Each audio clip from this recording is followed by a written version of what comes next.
વિધાયક કંસારા આપ જોઈ રહ્યા છો જનસાક્ષી ન્યૂઝ। નજર કરીએ આજના મુખ્ય સમાચારો પર। અંકલેશ્વર પંથકમાં ગતરોજ સાંજના અરસામાં ફૂંકાયેલા ભારે પવનના કારણે વ્યાપક નુકસાન સર્જાયું છે। ખાસ કરીને અંકલેશ્વરની આંબાવાડી વિસ્તારોમાં વિનાશના દ્રશ્યો સામે આવ્યા છે, જ્યાં આંબાવાડી ઉપરથી નાનીથી લઈને મોટી કેરીઓ ટપોટપ ખરી પડી હતી।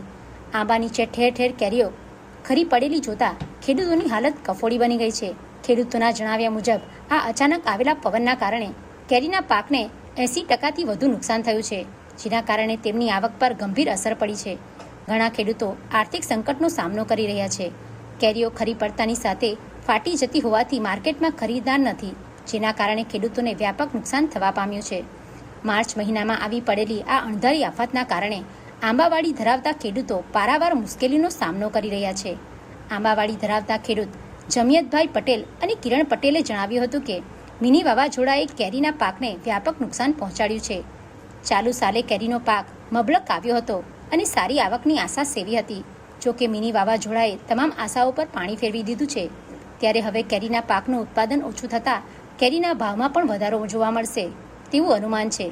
ત્યારે સ્થાનિક ખેડૂતો સરકારે તાત્કાલિક સર્વે હાથ ધરવાની અને યોગ્ય સહાયની જાહેરાત કરવાની માંગ કરી રહ્યા છે, જેથી તેમને થયેલા નુકસાનમાંથી રાહત મળી શકે। આ જે આંબાવાડી છે એમાં આ વર્ષે ખૂબ જ મોર ને ખૂબ જ પાક આવી ગયેલો, પણ જે કાલે જે મિની વાવાઝોડું આવ્યું એમાં ખૂબ જ નુકસાન થયું છે। બધી કેરીઓ અમારી ખરી ગઈ છે, નાની મોટીથી લઈને બધું જ, અને કોઈ આંબામાં કેરી બચી નથી। એટલે આ વખતે અમને આશા છે કે આ વખતેની સિઝન સારી જશે, પણ આ વખતે હમણાં હવે આજે અમે સવારના આવીને 8 વાગ્યાના વણીએ છીએ કેરીઓ, નાની મોટી બધી મરવા છે, મોટી છે, બધી વણીએ છીએ, પણ એનો કોઈ મતલબ નથી। બજારમાં જશે તો એનો કોઈ ભાવ આવવાનો નથી અને એમાં કંઈ અમને વળતર મળવાનું નથી। પણ જો આ બાબતે કદાચ સરકાર અમને સહાય તરીકે કંઈક સહાય કરે, સહાય આપે તો અમારું કંઈક નુકસાન ને બધું ભરપાઈ થાય। બાકી અત્યારની જે પરિસ્થિતિ છે મારી વાડીમાં જે તમને દેખાઈ રહી છે બહુ જ ખરાબ, 500 થી 600 આંબા છે પણ કંઈ જ મતલબ નથી અને અમને ખૂબ જ નુકસાન ગયેલું છે। એટલે સરકારને અમારી નમ્ર વિનંતી કે એના માટે અમને કંઈક લાભ પેટે, મારી નહીં, બધા જેટલા આંબાવાડીવાળા છે એટલા બધાને નુકસાનની પેટે જે કંઈ સહાય થાય તે આપવા વિનંતી। હું આંબાવાડી ખેતી હારે સંકળાયેલો છું। હું દીવા ગામનો ખેડૂત છું।